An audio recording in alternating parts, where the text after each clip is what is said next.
next one, which is a very different take. And this is related to my interest in history and mythology, really. I sort of feel like if I have to, I'm in the final year of my PhD, if I have to define my discipline now, I guess I'm a cultural historian. I'm interested, or maybe a folklorist, and I think they're just different ways of saying the same thing. I'm interested in what a story, be it a work of prose literature or a movie or an element of folklore, tells us about the culture that it exists in and how it was shaped by that culture and how that culture is then shaped by it as well. And so one of the things that I've been very curious about for very many years, purely for my own interest, is why do we think elves have pointed ears? Because actually, believe it or not, it's never said anywhere. Now, we know from Tolkien's behind the scenes writings that have been published since he died that he did believe that his elves had pointed ears. But I don't think it's ever actually stated out loud in Hobbit or Lord of the Rings, or even Silmarillion for that matter. And here's an interesting thing, if I can. It's also never stated in any actual recorded folklore that I've ever come across either, apart from one thing in Catherine Briggs' Dictionary of Fairies here, where there is a creature called the Glastin, which is an Isle of Man water horse. Plenty of water horses all over Britain, which is basically a predatory water beast that will eat you. Usually they disguise themselves as a lovely pretty horse that you might get on and ride. But the Glastin can disguise itself as a handsome swain, a young man. But you can tell that he's really a water horse because he's still got horse's ears. And that's the closest I've come. And I think that that says something because it's that animalistic quality. And so I've done a bit of digging around about this. It's been wonderfully good fun to dig through lots of post-Tolkien fantasy and see how well established the trope of pointed ears for elfy beings became very early on in the 60s. I now know that Moorcock here was not so much riffing off Tolkien. He preferred Paul Anderson's The Broken Sword, which also makes it very clear that the elves have pointed ears, but was published the same year as Lord of the Rings, and so takes it independently. And then going back further, then in some of Lord Dunsany's stuff, then again, it is stated elves have pointed ears. So yeah, looking into this, and it has been wonderfully good fun. What I think is interesting is if you go back to Victorian times, when the modern conception of the fairy really exploded, and Victoria Baum has done some incredibly good work charting this and talking about what fairies meant to Victorians in terms of still finding some sense of wonder in the world that they had reduced into scientific matters. But it was a sense of wonder that you didn't have to actually believe in, like the Christian God or whatever. It was something that you could safely play with in a fantasy. But in Victorian fairy art, where the idea of the fairy really got established, then you can just about see on this that there aren't very many pointed ears visible here at all.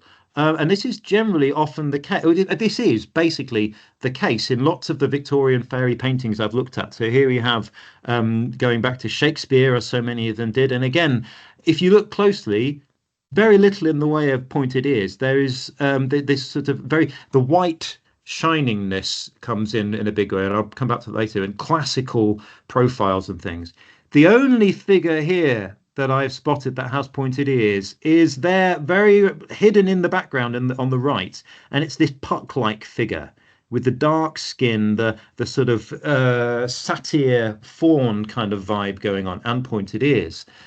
And that is important, I think. And the dark skin, I think, is as well. Basically, having done some reading about this, Baum again suggests that this, incidentally, is as she says, the first instance of a painted fairy who actually has wings. And what they've gone for is a very different sort of wings, the satanic kind of quality that's being brought in there. And this is again Puck. And to cut to the chase, what I think from looking at lots of different iterations in popular culture is that it is very much. Oh, sorry. So, there we go. early modern and medieval images of the devil and demons that have given us that pointy ear quality, because it is an animalistic trope that's brought in, apparently because in the theology of the time, initially it was said that devils and demons didn't have bodies. God didn't permit them bodies. But then it was later decided that what they could do is take the form of or possess animals. And so in the illustrations that were used basically as a sort of code for people who couldn't read, because obviously literacy was much more limited then they would have this symbolism that emerged to say, this is not a real animal, this is a devil, by showing you these sort of hybrid figures. And they weren't initially supposed to actually be hybrid figures, but of course the image sticks, and that is what people started to expect, and the cultural symbol changes. Um, and this carries on into Victorian art, I think. And so again, there's another Puck here sat next to Oberon, who is very much looking just like a normal human. But here we have the wings, the devil's wings, the pointed ears, the dark skin, and I think also the slightly East Asian looking eyes and the thick, almost afro hair. I think there is something else that's coming in here. I think Victorian imperial colonialist stereotypes of others, really, that the colonized others also play a part in here. They are seen as exotic. They are seen as maybe, sadly, more animal, and more magical, not as rational as the very white European fairies usually are. And what I'm suggesting is that ultimately people, again, just as with the medieval images, they got used to seeing these pointy-eared fairies, and they started applying that image more broadly. And so again, it's a similar sort of era to the picture you just saw, but as the Victorian times go on, then you start to get those visual cues drifting and being used more broadly. So some of these elves here, wood elves watching a lady, have got more pointed ears. They've also got slightly more sort of Oriental, East Asian looking eyes. And I also wonder if the sort of toothy mouths are an unfortunate use of racial stereotyping of East Asian people as well. Obviously, East Asian people were stereotyped in those times as being an ancient but exotic and slightly untrustworthy, mystical civilization, all of which are tropes that could also have been applied to views of elves and fairies. And so then by the early years of the 20th century, then you've got things like what Arthur Rackham draws here, which while they are small, very much are the fantasy elf in their facial features.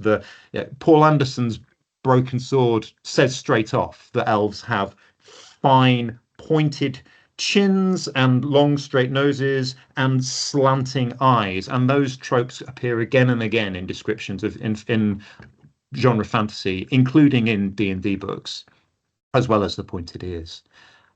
Just to finally sort of say where I'd like to take this further, I think it's also very interesting that it is not in all, but in most modern genre fantasy, and it is enshrined in D&D rule sets not from a very early stage, but certainly by the 80s, and in the new iteration that came out a couple of weeks ago, that elves can't grow beards. Why should they not? Tolkien said they had some of his elves. Down the Shipwright has long flowing moustaches. Paul Anderson's elf in the very first chapter with the description I just gave you has a long moustache. But it's also assumed by many people that they don't. And I'm wondering if, again, there is some sort of set of cultural symbols going on here that related to a lot of what we were saying earlier in the chat, and a lot of what Orla talked about in her talk. The characters you choose reflect sort of facets of your own personality or of what you see as human that you want to indulge, that you want to have a go at playing at for a bit. And so elves, with their gracefulness, their more artistic, emotional temperament, and their lack of beards, I think maybe there's something feminine there. Those of you who recognise this book might be saying, but that's Tanis half-elven. He's not completely elf. But yes, one of the things that is constantly picked out about him in the Dragonlance books from the mid-80s is that he can grow a beard. And in the very first description of him, the grace of his gait as he appears on the scene, the way he walks and everything, is remarked upon as being distinctly elven, but no elf could grow a beard. Whereas on the other hand, dwarves, as represented by Flint Fireforge here, have massive beards. In fact, we know the joke in Lord of the Rings that even their women have beards, and that is in some versions of genre fantasy and some D&D novels. And they're good with their hands and like making things and drinking and don't have much time for chatter about emotions. They're like doing stuff and hitting people with hammers. So there's a very gendered assumption going on here, isn't there? There's stereotypical assumptions about feminine and masculine. And I wonder if that's what people are indulging in the choices of characters they make, which makes me think, what about the other characters? If you want to play an orc, if you want to play a tiefling, what versions of human, what cultural stereotypes are you indulging there? And once I've got my PhD out the way, I'd dearly love to do a study, which I recognize could well be a PhD all in itself, but I would like to do a study on interviewing players about these questions. You know, why did you choose an orc then? What does being an orc mean to you? And watching gameplay, just like Harold was describing in his study as well. I've done conference papers. That most of these slides that I've showed you come from a conference paper on the elves and pointed ears. I'm planning to write it up. But there we are. It's 1:30, so I shall stop sharing and let us finish on time.